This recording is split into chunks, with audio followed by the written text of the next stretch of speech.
The pictures are available if you know where to order them. And are the pictures you order now any good?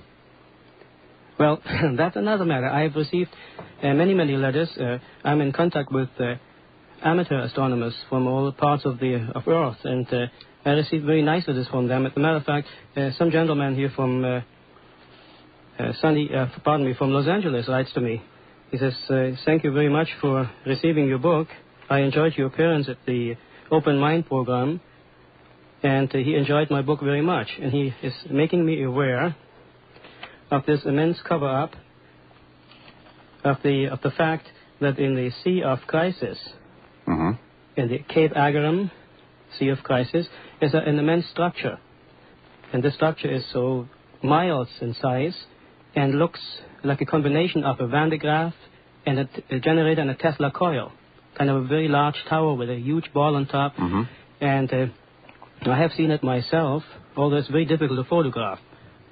And I know it is there. And he says to me, this gentleman, he says the photographs that he has ordered to confirm his observation are sometimes retouched to delete the structures. Okay, so he makes a statement. I've never made that statement that NASA retouches photographs, but I'm hearing it from other researchers that do compare the photographs and the observation. Well, we know that at Greenbelt, Maryland, that they have a very large department there that does nothing but retouch photographs. I mean, that's what they're there for. I've seen it. I visited Greenbelt, Maryland. So we can say unequivocally that NASA retouches government domain or public domain photographs so that you won't see them. Now, you can order some of the vintage photographs of 1976 and 1977. And they will show you one thing. You can order them today, the very same photograph, and the shadows are longer. And we are being lied to by NASA. Well, during the late 60s, I was invited to go to Greenbelt, Maryland. And we spoke to 22 scientists and showed them UFO movies and motion pictures of them. Not only movies that I had received from people, from other people, but also what I had taken in Germany during 1966. And when we walked by the retouch department, I asked one of the scientists, and I said, "Sir, tell me, what is this all for?" He didn't answer. And I said to him, "Well, if you guys have nothing to hide, then what is this all about?" You see. And incidentally, it is the Greenbelt, Maryland people from where I got my photographs and my microfilm. That's where I have my material from. You see. That's true. That's where most of it comes from. And I find that the early pictures that were released, they show more details of things, as you say, than the pictures of today. Last Sunday, I seen a gentleman with whom I'm well acquainted. He came to visit me, and he showed me some fantastic findings that he had examined and on large lunar orbiter pictures. And he showed me also a couple of pages he torn out of an aviation magazine of the 1960s, which show true color. That shows craters. Some of them are beautiful blue in color. And in one crater, we counted 16 dome-shaped objects, all connected with tubes to each other with a magnifying glass. Well, if you listen to the transcripts of the Apollo conversations, they talk about the dome-shaped structures that are all over the moon. Well, we'll want to get into that. We're talking about the moon tonight. Fred Steckling is my guest. He's written an incredible book for you to read. It's called Alien Bases on the Moon. We'll be telling you how you can get that book in just a few moments. But there is a lot more going on the moon, it would seem, than most people think. It's not just green cheese. We'll be back in just a moment. That there is activity at this moment going on in the moon? I am very much convinced. As a matter of fact, the last 5-6 months, I used our 17.5-inch reflector to study the moon. And I've seen in the crater Aristillus a large object that was there for 4 nights, and 5 smaller ones that looked whitish in color and egg-shaped. Oh, the X drones, the famous X drones. No, not X-shaped, but egg-shaped. Oh, egg-shaped. Like chicken eggs. It's kind of a shape. And during one of these nights, there were 5 lights on the bottom of the crater Plato that were flashing, giving off light. So also in the Sea of Crisis, I observed some flashing lights. And a few nights ago, I detected a tunnel between 2 craters that is not supposed to be there. Oh, it's about 20 miles long, and it looks like it comes in 5 sections. A tunnel? Yeah, some kind of like a tunnel or a tube. A tube. Yeah. How do you see a tunnel, is what I was thinking. Well, a tube, kind of, yeah. Kind of a long object, that goes between these two craters. One unnamed crater and another smaller crater. And we took some pictures, slides. They did come out quite good, but not as good as we wanted to. We have to experiment with more high-speed film on this.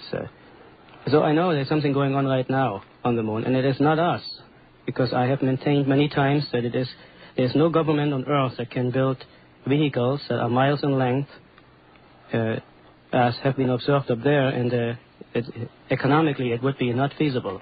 Well, you have some incredible photographs of a machine of incredible dimensions. Yes. Incredible is the wrong word. That means unbelievable. Let's say astounding dimensions. That is terracing away at the rim of a crater and throwing lunar soil high into the air, and it's trailing off for miles and miles behind it. Correct. And these are photographs that have been taken by our government, who doesn't want us to see them. Well, I have over 120 photographs in my book, and the people that are interested to order this book, the price is $9.95 and $1 for postage and handling, and it may be ordered from GAF International in Vista, California, P.O. Box 1722, and the zip code is 92083. Now, there are some people, since you were here last, that have read the book that disagree with some of your readings of the movies, of the pictures, and perhaps they'll get a chance to come in and discuss that with you tonight, and we certainly welcome those who have looked at them and studied. I've talked to some of you, and it's your time to draw it out with Fred. He's here. Let me give you the numbers. All of the numbers in Los Angeles end with TALK, T-A-L-K. In Los Angeles, your number is 520. In the San Fernando Valley, 990. In Burbank, Glendale, and Pasadena, 244.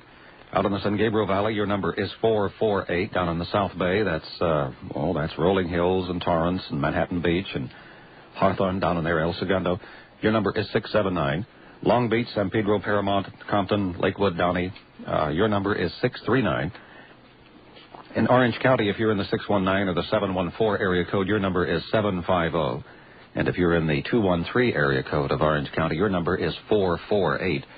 And we'd like for you to get in here and talk to Fred, whether you agree with him or disagree with him. If you've read his book, if you're just interested about what's going on the moon, we want to give you an opportunity to find out more about it. And we'll get to our callers and Fred Steckling in just a moment. Steckling is with me, the author of Alien Bases on the Moon. And we want to get to our callers, Fred, and we'll get to what is in the book. But we have Ken on the line. Ken, welcome to Open Mind. Oh, thank you very much, Bill. Nice to talk to you. I've been a listener to your program ever since you first had Wendell Stevens on, and I'd like to thank you very much for a very enlightening show. Well, you get a gold star, and thank you very much. I appreciate it. Thank you. My first question for Mr. Steckler, I believe his name is. Steckling. Steckling, I'm sorry. The question was, how can you tell if an object is a cylinder on the moon? Because a cylinder can be looked at from many different angles, and it can be seen as a circle, as a square, as a diamond, a rectangle, and many other geometrical shapes. How is he able to tell and differentiate from these shapes? Well, it's difficult. I admit, if you have the proper conditions, seeing conditions, and you have a fine telescope and use about 800 or 1,000 power, you can make out quite some details, especially by studying the shadows. You see, if in the crater would be three objects which are flat, two-dimensional, like a piece of cardboard, for instance, you would not make out shadows. But when you can see shadows reflecting from these objects, then you know that they must be cylindrical, or at least square, but they have to be high enough to cast shadows. Okay. I think I'd bring up here, I had been able to meet with Apollo astronaut Jim Irwin, who was, I believe, was on Apollo 15. And I'm 16 years old, but don't let my age get in the way, because I'd been able to speak with him